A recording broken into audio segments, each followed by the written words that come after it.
Chris Sale and the Boston Red Sox just cannot seem to catch a break. Earlier this morning, it was tweeted out from Jeff Passan that Chris Sale had suffered an injury while biking, so I'm sure it looked a lot like this. I just hope that he recovers quickly because Chris Sale, he was on the track to be a Hall of Famer. I still think that he's going to make it, but man, he's been having some tough luck lately. What's up, everyone? It's Fuzzy. Welcome back to yet another MLB recap. We have a lot to talk about today. The New York Mets are looking like genuine World Series contenders with Mad Max, Jacob deGrom, Chris Bassett. They don't even have Tyler McGill just yet. The Yankees, they lost a big-time bat in their lineup, and the Padres, they're having a rough time as of late. Remember, everyone, if you're going to any baseball games, whether it's Major League or minor league, use code Fuzzy on SeatGeek to save yourself $20 off your entire order. Now, let's go ahead and talk about Matt Carpenter real quick because he did fracture his foot on this swing. Now, we've all played baseball or softball. We know that it is not fun to foul a ball into your shin or your knee or your toe. I can't imagine breaking bones. Like, he must have hit that ball really hard. He had 15 home runs and 128 at-bats, so he was essentially the second coming of Babe Ruth. That right there hurts the Yankees a lot. Now, speaking of the Yankees, they've come into this one losing 5 in a row, so let's see if they can stop the losing streak. Donaldson, he was not going to allow this one to go to 6 games. He erupted out the gate. He drove home 2 on a single in the first and then demolished a solo shot in the third inning. He ended up going 4 for 5 in this game. And then look at Benny Blanco. So I guess that Benny Biceps is gone forever. That nickname is not going to be used by the Yankees fan base, so Benny Blanco it is. He had 2 RBI doubles in this one, and Aaron Judge, he has 44 home runs now. Like, if you showed me these stats and said, this is what Aaron Judge did over the course of a full 162 game schedule, I would believe you. But there's a month and a half left. It is August 9th, and this guy has a legit chance of hitting 65 to 70 home runs or something crazy like that. Now, in this next one, we're going to stay with home runs because the first 8 runs were scored via the long ball, and 4 of them came for the Orioles. Ramon Urias slugged his 12th home run. He now has 40 RBIs. Santander and Mountcastle, they both ran into some baseballs, and Austin Hayes hit one to the 5th dimension from Interstellar. That ball was absolutely pooed on. Mountcastle singled home the Orioles' final run, and the Mountain, Felix Bautista, he closed it out for his 5th save. The Orioles are 8th in OPS and 13th in team ERA post All-Star break. They are playing very well. Now, remember yesterday how I talked about Franmil Reyes being released by the Cleveland Guardians? Well, the update, he was picked up by the Cubs. I hope that he's going to do really well because he was a fan favorite. I absolutely love the Franimal, and I'm going to miss him. But why do you have to go to the Cubs? The Cubs win the World Series!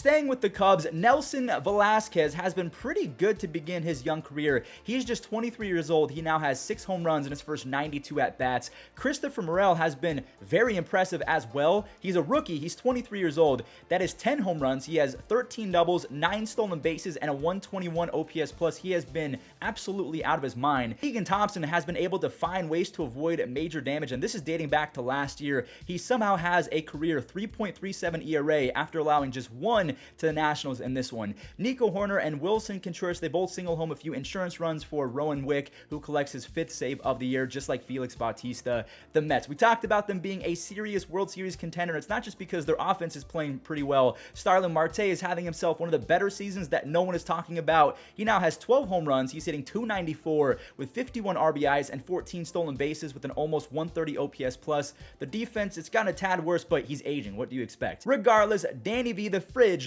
refuses to stop getting on base. He collects an RBI in the process, and Chris Bassett proved why the Mets are so lethal. 8 innings with 0 earned runs. He racked up 8 strikeouts, only walked 1 hitter. Tyler Naquin was playing against his former team, and he drove home 2. Barely missed a 3-run home run. And after the All-Star break, the Mets are 2nd in team OPS and 5th in team ERA. They are a juggernaut. Watch out for them. Now, one more clip I want to show. This day in MLB history, I think it was 17 years ago today, David Wright became part of Forever.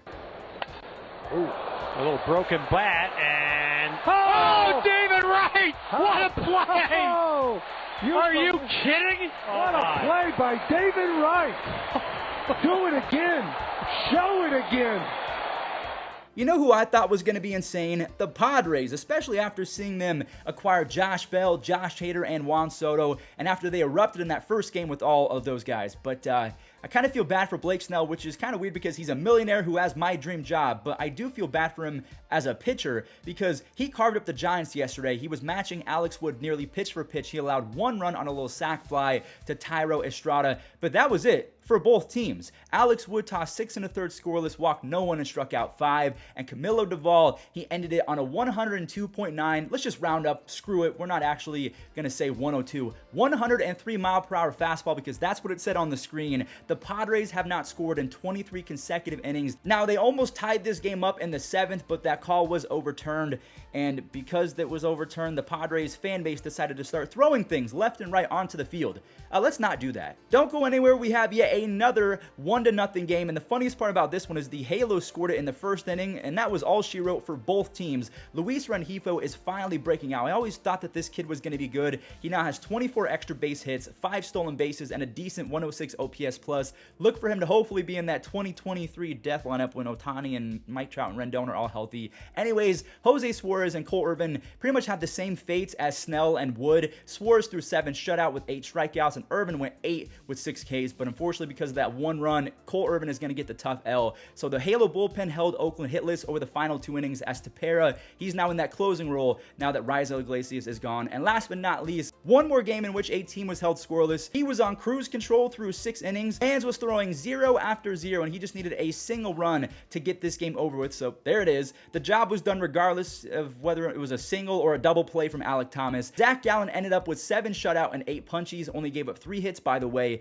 Ketel Marte singled home 2 more for good measure, and Ian Kennedy, he came in and saved it. Now, let's go ahead and talk about the league leaders across the game of baseball. So we know that Judge is first in home runs, so let's talk about everyone else. Paul Goldschmidt is leading in batting average. He's hitting .332. He has a 200 OPS plus. He is by far the NL frontrunner for the MVP. We know that Aaron Judge has 44 home runs, which is 10 more than anyone else, including Kyle Schwarber. By the way, he's also first in RBIs, just ahead of Pete Alonso. John Birdie has the slight stolen base edge over Jorge Mateo. That's because Jorge Mateo just cannot get on base consistently. Justin Verlander, moving over to pitchers, is somehow getting better with age, and after Tommy John, he owns a league best 1.73 ERA. Josh Hader, he hasn't had a save opportunity in over a week, but he still leads baseball with 29. And Josh Hader's former teammate, Corbin Burns, he hasn't been as lethal as he was last year when he won the Cy Young, but he still owns a 2.43 ERA and the most strikeouts in baseball with 175. Imagine being worse in a season that you still have a 2.4 ERA and you're leading baseball with strikeouts. And also, the Dodgers are easily the best team in baseball right now with a 75-33 record. They have outscored opponents by 226 runs. That is crazy. Well, everyone, that's going to do it for today's recap. I hope that you guys did enjoy. I might be streaming later today because a 98 Grady Sizemore is coming out in MLB The Show. So if you want to see me streaming, let's try and get this video to 4,000 likes or something crazy. Without further ado, let's roll the web gems.